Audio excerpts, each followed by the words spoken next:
E agora, lá na Igreja Presbiteriana, no Supremo Concílio, em Cuiabá, que está lá reunido, ontem houve uma briga de pessoas que tiveram a coragem de se levantar contra a resolução do Supremo Concílio da Igreja Presbiteriana, que dizia que não se deve em nenhuma pandemia, nem de coronavírus, nem de qualquer outra, nem que venha uma pior, não se deve nunca mais fechar os templos para reuniões presenciais, com vida ou com morte. Não se deve mais, porque o culto presbiteriano não pode ser feito virtualmente. Ele só é aceito por Deus se for feito presencialmente na comunidade, presidida por um ministro. Aí houve vozes de bom senso, claro. Não basta ter bom senso, tem que ter a coragem para se levantar e encarar. E houve quem fizesse isso e foi repreendido e retirado. Teu lugar não é aqui. E os outros que pensam do mesmo modo calaram. E a gente não está falando de um grupo denominacional com fama de pentecostal e mágico, mas a Igreja Presbiteriana do Brasil está adotando teses loucas, que foram trazidas pelo Bolsonaro, defendidas pelo Malafaia por uma quantidade enorme de pastores, muitos dos quais morreram, e a gente foi o segundo país do mundo na maior quantidade de mortes, apesar de vacinas. E vamos passar dos 700 mil, no ritmo em que as coisas continuam a prosseguir. E ainda se tem esse tipo de defesa horrorosa. É trágico o que vem acontecendo. Os males que estão sendo propagados, divulgados, que estão sendo demandados como prática, são loucura. Jesus manda a gente entrar no quarto para falar com o Pai que está em secreto, e o Pai que está em secreto nos ouve. Aí vem essa igreja de puritanos alucinados que está aí agora, a Igreja Presbiteriana do Brasil, dizer que se reúnem, pessoas são reunidas num Zoom, numa reunião virtual, e oram, e cantam, e louvam, e ouvem a palavra, Deus não está ouvindo, porque o Deus reformado só presta atenção em cultos de congregação presencial. Você imagine só a calamidade que está estocada, a lama de calamidade que vai escorrer no chão da história dentro de pouco tempo. Eles também jogaram um anátema sobre as mulheres. A igreja não pode mais nem ter as diaconisas que já tinha, vão ter que ser dispensadas. As pregadoras que já pregavam nas igrejas presbiterianas há muitos anos, todas elas vão ser silenciadas em público. Só em reuniões menores elas podem falar, ou específicas para mulheres.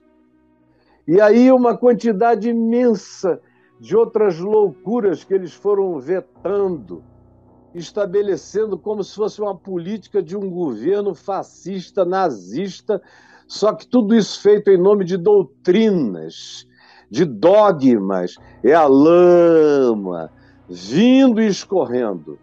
Agora, as consequências, a conta sempre é apresentada para ser paga alguma hora, e depois a conta chega. A conta sempre chega. E aí, logo, logo, vocês vão ouvir falar da quantidade grande de pastores, porque também é uma igreja só de homens. Estão reunidos lá 1.300 delegados da Igreja Presbiteriana, não tem uma delegada, não tem uma mulher, não tem nada. É uma igreja praticamente branca, machista, chauvinista, negacionista, que está se tornando uma igreja fascista, de contornos horrorosos. Virou seita, como eu disse ontem. A considerar essas decisões que estão tomando lá, ela não pode mais nem ser chamada de igreja, é a seita presbiteriana. Para mim, daqui para frente, é a seita. É uma grande seita. Porque assim como tem seitas que viram igrejas, tem igrejas que viram seitas. A igreja presbiteriana era uma igreja.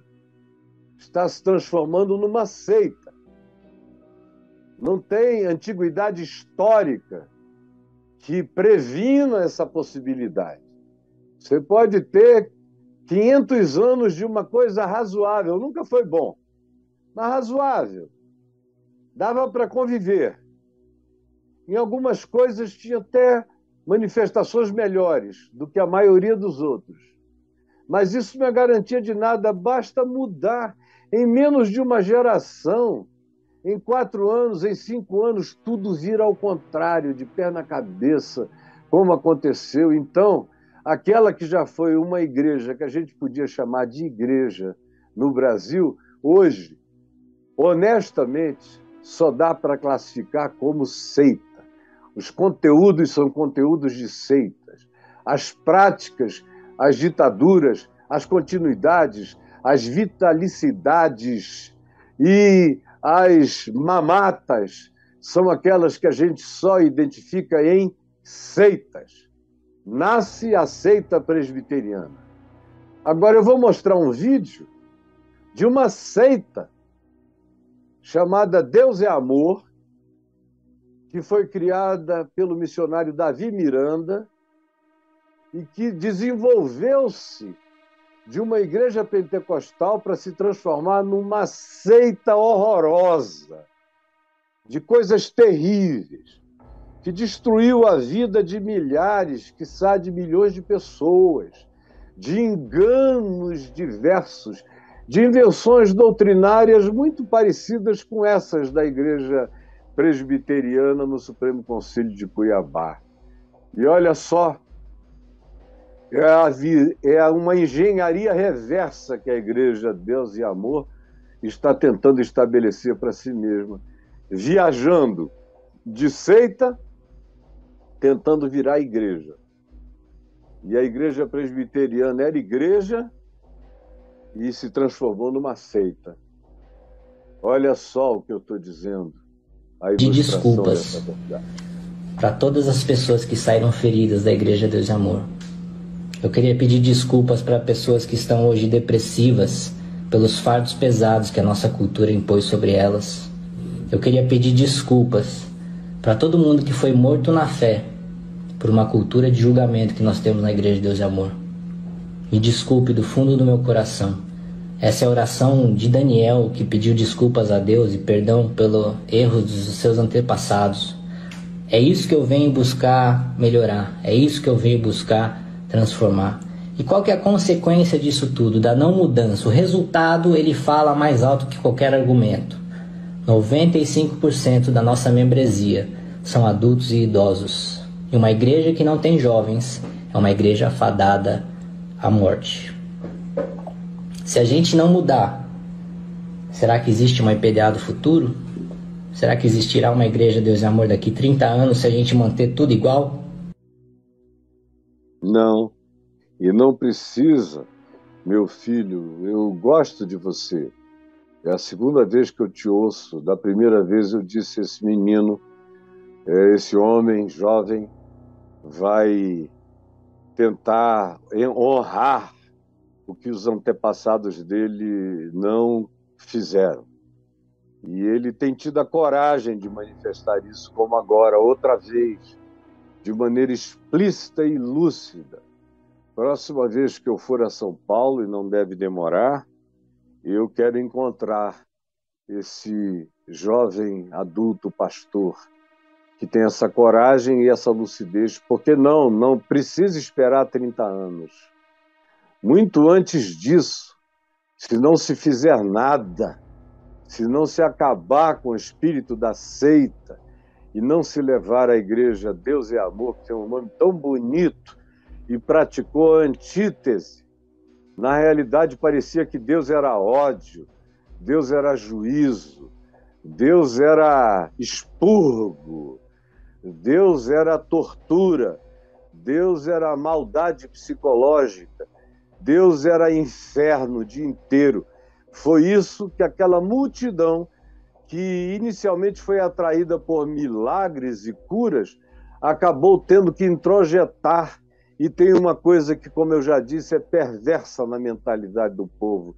Quanto mais ditatorialismo, mais pessoas ignorantes se submetem em grande quantidade à ditatorialidade. Mas as gerações que vêm atrás vão enxergando, vão melhorando o olhar, a visão, a percepção e dizem: eu vou sair daqui. Deus me livre disso.